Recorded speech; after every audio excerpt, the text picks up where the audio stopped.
Namaskar and welcome to Curiously Education. I hope you all are doing good, my dear friends.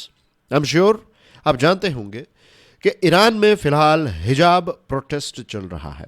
इसकी कुछ details को हम देखेंगे कि कैसे ये स्टार्ट हुआ, लेकिन आज हमारा जो मेन फोकस है वो इस हिजाब प्रोटेस्ट पर नहीं है। हमारा मेन फोकस ये रहेगा कि ईरान जो है ये यूके और नॉर्वे ये दो देशों से इतना नाराज क्यों हो गया, क्यों इन दो देशों पर भड़क गया है ईरान। इस चीज पर आज हम फोकस करने वाले हैं।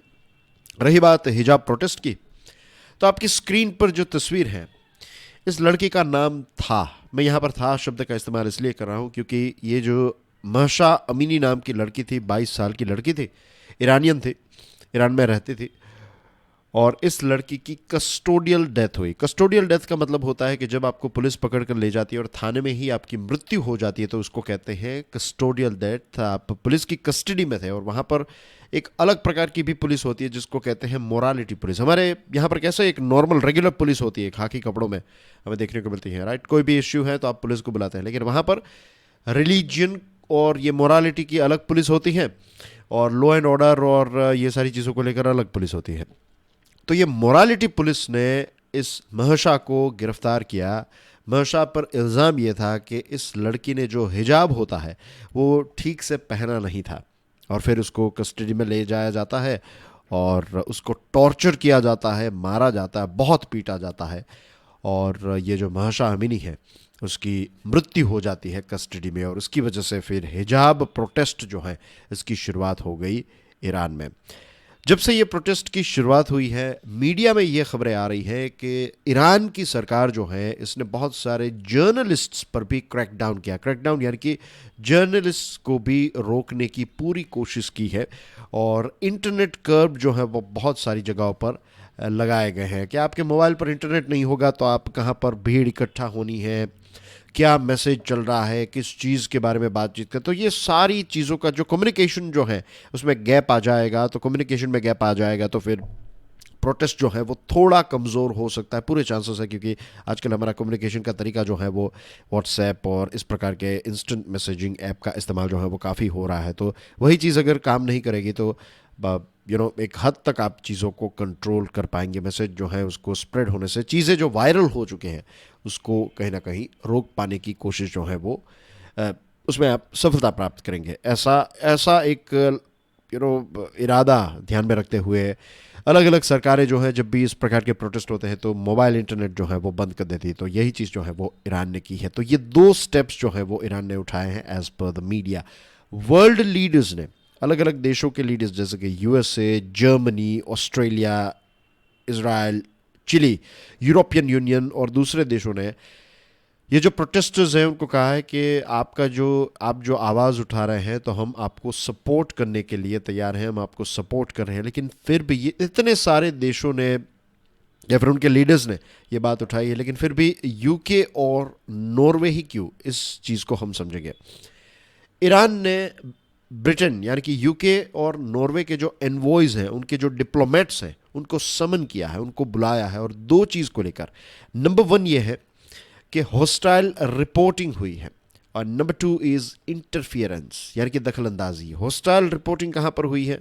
यूके में, और ये इंटरफियरेंस यानी कि दखल अंदाजी जो है वो नॉर्वे में हुई है, ऐसा ईरान का कहना है।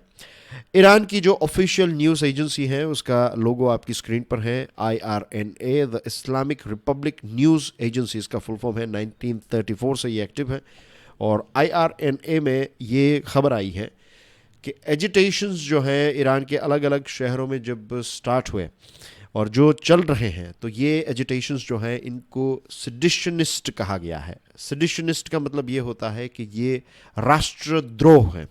आप आपके राष्ट्र या फिर देश के खिलाफ एक प्रकार के प्रोटेस्ट कर रहे हैं, जो भी एक्टिविटीज़ कर रहे हैं जो राष्ट्र के खिलाफ होती है, देश के खिलाफ होती है, तो उसको सिडिशनिस्ट कहा जाता है।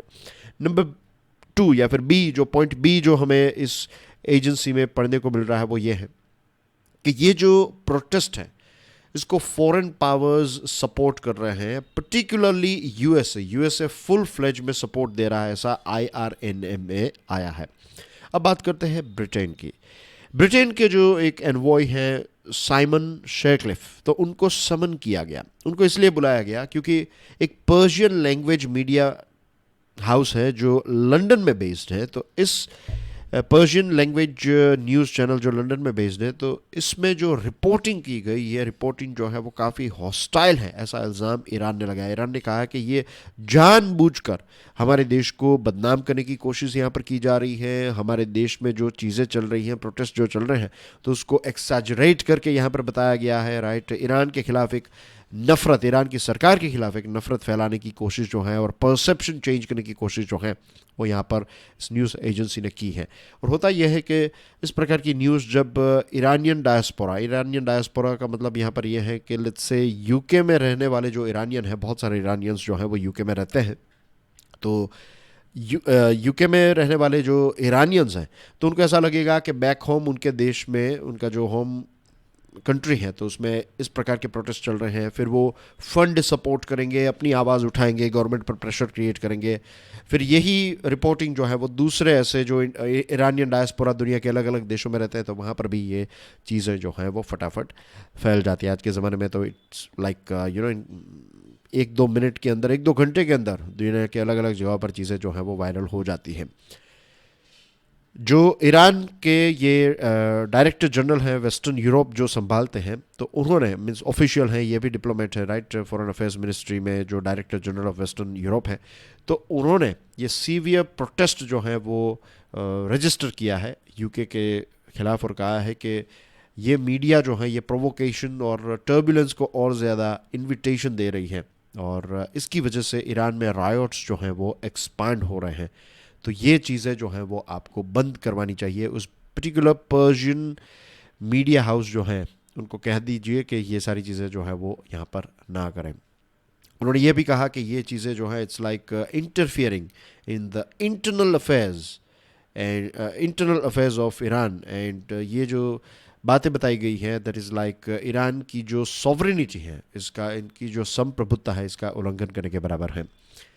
रही बात नॉर्वेजियन एम्बेसडर की, सिगवाल्ड हेग, उनको भी समन किया गया। द रीज़न इज़ नॉर्वे की जो पार्लियामेंट है, उनके स्पीकर हैं, उनका नाम है मसूद गराखानी। मसूद गराखानी जो हैं, इनका जन्म तेहरान में हुआ था, यानी कि ईरान के कैपिटल में हुआ था। ये हैं वो मसूद गराखानी साहब, और ये क्या है, नॉर्वे के पार्लियामेंट के स्पीकर हैं।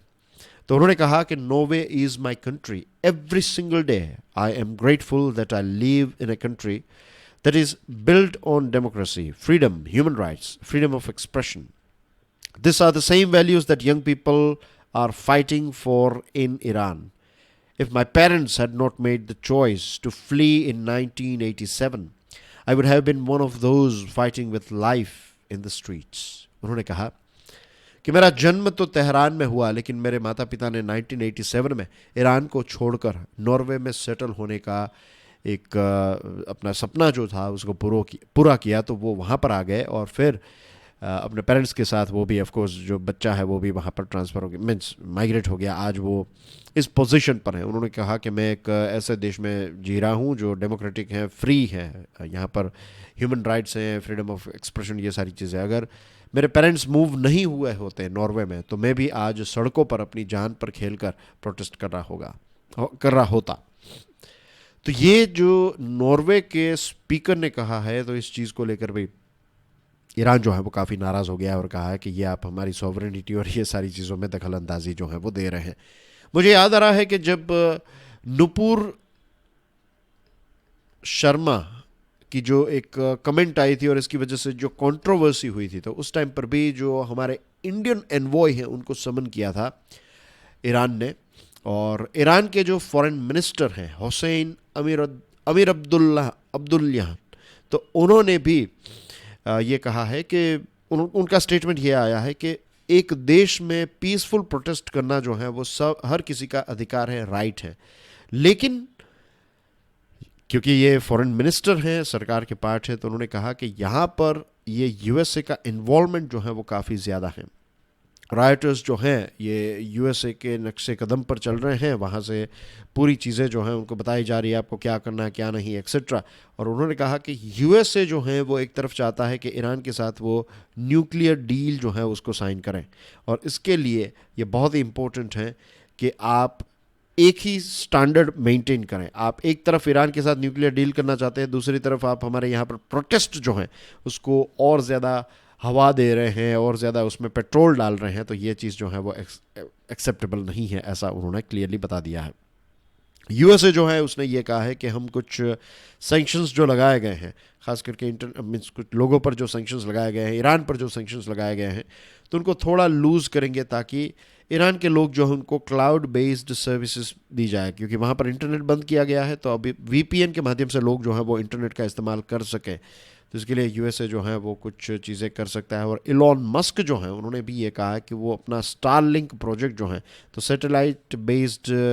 सैटेलाइट बेस्ड ब्रॉडबैंड सर्विस ये स्टारलिंक प्रोवाइड करता है, तो उनका कहना ये है कि वो ईरानियंस को ये इंटरनेट प्रोवाइड करेंगे ताकि वो अपना अपना जो एक अधिकार है उसको क्लेम कर सके, अपनी आवाज़ जो है वो ईरान की सरकार तक पहुंचा सके। तो यहाँ पर यूएसए के एक इलॉन मस्क और यूएसए की सरकार जो है वो कुछ सैंक्शंस को लूज़ करेगी ताकि वहाँ के लोगों को इंटरनेट मिले। एंड आई एम श्योर इससे ईरान जो है इसको बिल्कुल ही कंफर्टेबल फील नहीं होगा। ईरान जो है वो इसी बात का विरोध कर रहा है, लेकिन इतनी सारी चीज़ों के बाद भी यूके और नॉर्वे जो हैं ये दो देशों के एनवॉइस को ईरान ने समन किया है। क्यों किया अब आपको पता चल गया है, इस पर नज़र रखेंगे। अगर कोई नया इस पर अपडेट आता है then we will talk about it. Don't forget to share this lecture with other students. Do consider subscribing Curiously Education. I'll see you soon with some more interesting videos. Till then, God bless you all. Jai Hind.